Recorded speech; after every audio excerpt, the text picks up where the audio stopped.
Okay.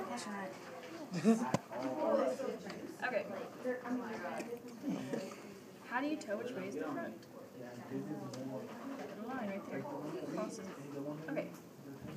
So this is the interventricular sulcus. It's just a groove that goes down the front of the heart. Interventricular, which means it goes through the ventricles. If you look, it follows the ventricles. So it's interventricular. It's in the front, so it's anterior. Sulcus, it's a groove. So all that makes sense.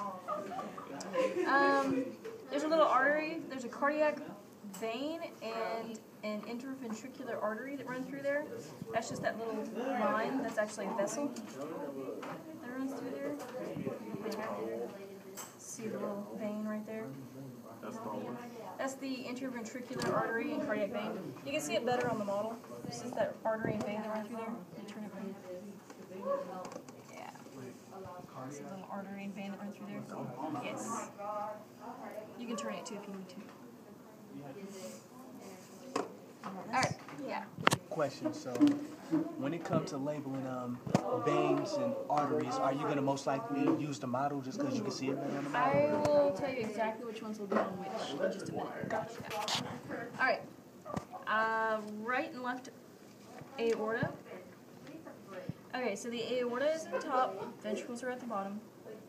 How do you tell the difference between the left and right? The left has to go further because it pushes it out to the systemic circuit. So that's going to be the thicker wall. It also has kind of a bigger chamber. So the left has a bigger chamber, thicker wall, and the right has that thin wall. Okay, so this is your right ventricle, left ventricle, left atrium, and I can't really see the right atrium unless I cut it. So it's up in there. Actually, this is the outside of the right atrium. It has a little auricle to it. You kind of see that little flap. That's all part of the atrium. If you look at the model, you can kind of see what I'm talking about. It has it too. Okay. Septum is just that line that goes down the middle. It's that big, thick muscle there. So septum, muscle down the middle. Do not cut the cats. Alright, bicuspid and tricuspid. It's right to tri. So the right side will have the tricuspid, the left side will have the bicuspid. Or mitral valve. You can call it whatever you want. Mitral or bicuspid. The aortic semilunar valve, that's when I move over to the model for a little bit. Okay. So, up in there, you see that little guy? It looks like he's kind of mooning you. But he has 3 cheeks. 3 little white cheeks in there. That's the aortic semilunar valve. And it's going to go up. If you look at how it's angled, it's going up into the red tube. That's the aorta. The blue one right here, that's the pulmonary semilunar valve. So it's the same shape, but it goes up into the pulmonary trunk, which is the blue one. Alright, the pulmonary trunk splits into these two. These are pulmonary arteries. This is the only time, in the pulmonary circuit, the only time the arteries are going to be blue, the veins are going to be red. So, just be careful with that. The next things on the list, you got aorta, aortic arch, descending aorta, pulmonary trunk. Yeah, we went through that already, so. So the pulmonary trunk is the blue? It's right there. Oh, I just call it big blue. Let's see, pulmonary veins. So, right here on the back, you can kind of see there's 2 little red ones on each side going into the atrium. All this is the atrium. This is all the left atrium. So this is the blood coming back from the lungs. When it comes back from the lungs, it's going to have a lot of oxygen. So that's why they're red, because they're highly oxygenated. But these are your pulmonary veins. Pulmonary veins, pulmonary arteries. Artery, away. That's just taking blood away from the heart. Veins is going to the heart. That's why they're named the way they are. Okay.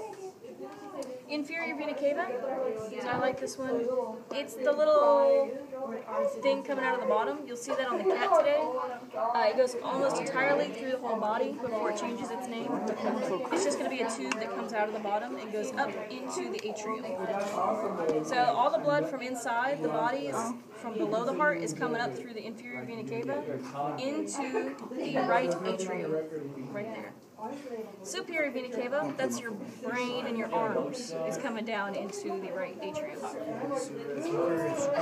Superior above, because it's better than you, it's up above you. Inferior is below. It's cava? Vena cava. Like a cave? Yeah. Underwater cave? Vena, like a vein, cava. Alright, cool.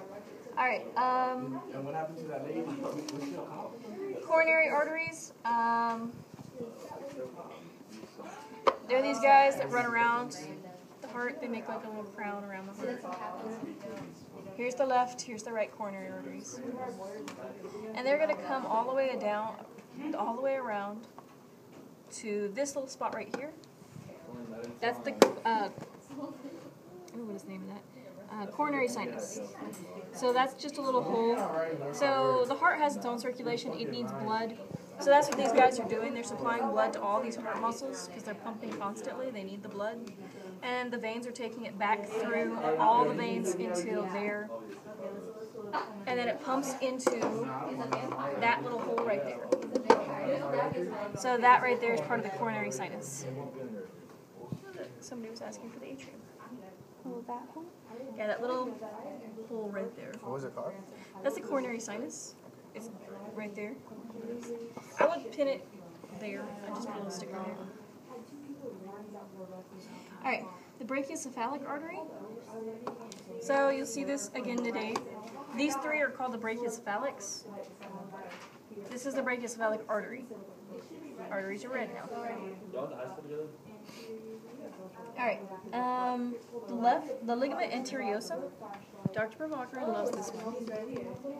It's this little tiny white thing right there.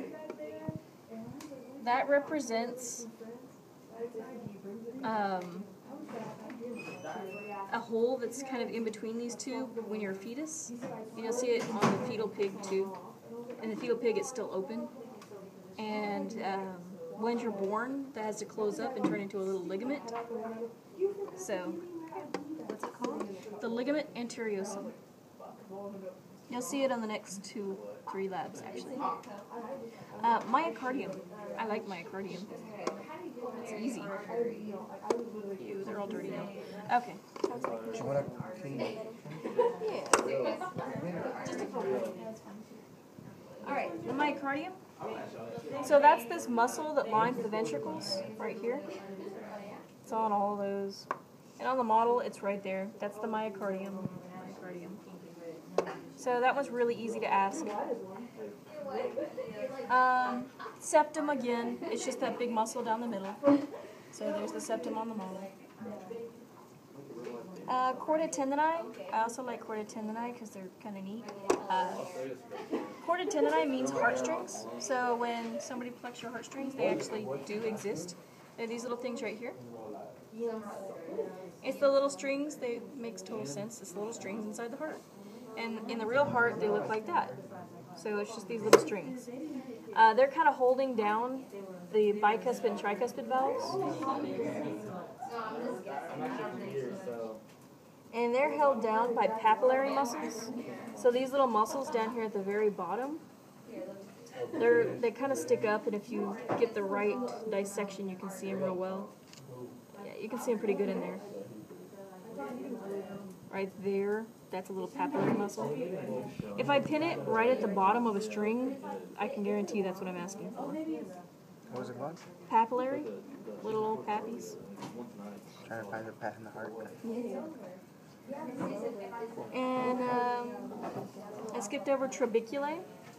Trabeculae, okay, I'd have to put my gloves back on. But it's kind of this weird crisscrossy looking muscle that lines the ventricles. You can kind of see it in there. It's supposed to mean lattice in Latin. but to me it just kind of looks like somebody scratched all over it. So it's the weird looking interior muscle of the ventricles. And then you have pectinate muscle, which is the weird scratchy lining of the atrium. So you can kind of see in there. It's tough to see from here. But it's that weird looking scratchy, like a bird pecked at it. Pectinate, yeah. It's the weird lining of the atrium. On the model, they kind of tried to simulate that too, with some little scratches. I think it looks cooler in the other one.